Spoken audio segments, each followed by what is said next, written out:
இருக்க போறியா? இன்னைக்கு உனக்கு டிஸ்சார்ஜ். டாக்டர் உனக்கு எல்லாம் சரியா போயிடுச்சு, நீ வீட்டுக்கு போலான்னு சொல்லிட்டாரு. வா போலாம். நீங்களும் அப்பாவும் போங்க பாட்டி, நான் வரல, நான் இங்கே இருக்கேன். ஏண்டா?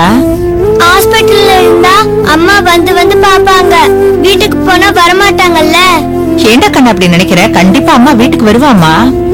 இல்ல பாட்டி, இங்கே அம்மா எப்பவாதுதான் வராங்க, வந்துட்டு உடனே போயிடுறாங்க.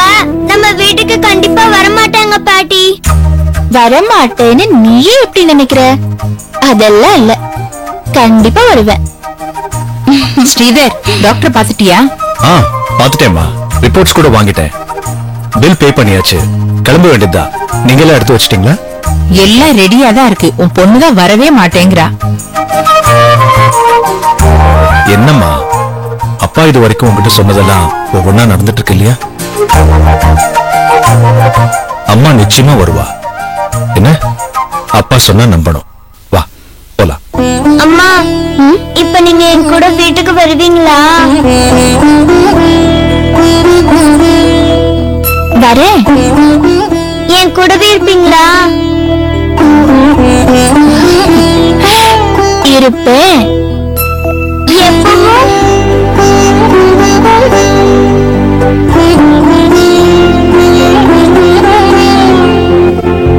எப்பவும் இருப்பேன். சரியா? ஹாப்பி தானே? வா. அவன் மனசுல அம்மாவை தவிர வேற எதுவுமே இல்லம்மா.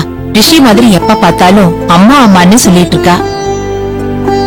சாப்பாட்டுக்கு ஏங்குறவங்க, படிப்புக்கு ஏங்குறவங்க, வசதிக்கு ஏங்குறவங்கன்னு இந்த உலகத்துல எத்தனையோ விதமான பேர் இருக்காங்க. ஆனா அம்மாவோட அன்புக்கு ஏங்குற குழந்தைக்கு அது இல்லைன்னு சொல்றதுக்கு நமக்கு எந்த உரிமையும் இல்லை. அதுவும் அம்மான்னு ஒருத்தி இருக்கும்போது.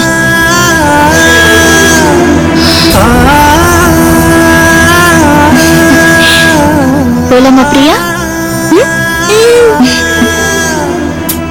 ஆண்டி வாங்க போலாம். வரேன். வாமா. இது பாரு பிரியா, இந்த மாத்திரை ராத்திரி சாப்பிடணும், சாப்பாடு சாப்பிட்டதுக்கு அப்புறம். இந்த மாத்திரை காலையில டிஃபன் சாப்பிட்ட உடனே சாப்பிடணும்.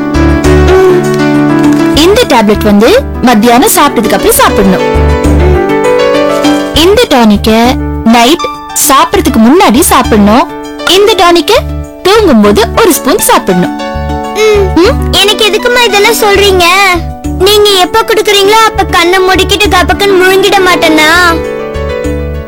இல்ல, நான் கொஞ்சம் வெளியில போக வேண்டியது இருக்கு, அதனால உன் கூட இன்னைக்கு இருக்க முடியாது. என்னையே இப்படி முறைக்கிற? நாளைக்குதான் நீ ஸ்கூலுக்கு வந்துருவியே, அப்ப அம்மா ஃபுல் டே உன் கூடவே இருப்பேன். ப்ளீஸ், நீதான் குட் கேர்ள் ஆச்சே. அம்மா சொல்றது உனக்கு புரியும்ல? புரியும், ஆனா ஒத்துக்க மாட்டேன். ஒத்துக்க மாட்டியா? ஒரு நாள் இன்னைக்கு அட்ஜஸ்ட் பண்ணடா செல்லம். Please please please please please please please please. இது பாரு, நாளைக்கு ஃபுல் டே உன் கூட ஸ்கூல்ல ஜாலியா விளையாடுவேன். ஸ்கூல்ல நம்ம ரெண்டு பேரும் லஞ்ச் சேர்ந்தே சாப்பிடலாம்.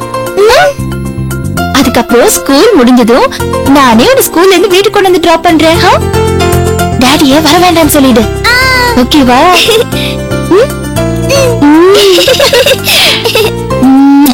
சரி, இப்ப நீ என்ன பண்றனா, உள்ள போய் ட்ரெஸ் சேஞ்ச் பண்ற.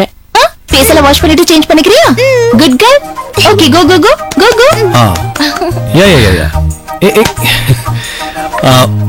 நான் திரும்ப கூப்பிடுறேன். சரி ஆண்டி, நான் கிளம்புறேன். பிரியா வரதுக்கு முன்னாடி நான் கிளம்புறேன், டைம் ஆயிடுச்சு. நான் உன்கிட்ட ஒரு விஷயம் பேசணுமா? என்னது? தப்பா நினைச்சுக்காத. அப்பா அம்மாவை விட்டுட்டு வந்துட்டோமேன்னு உனக்கு தோணவே இல்லையா?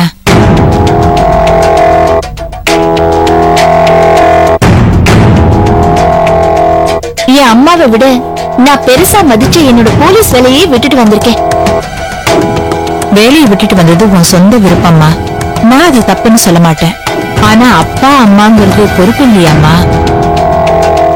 உனக்கு அது கடமை இல்லையா?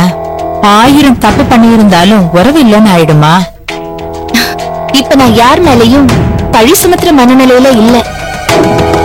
ஆனா என்னோட முடிவு தப்புன்னு இந்த நிமிஷம் வரைக்கும் எனக்கு தோணல.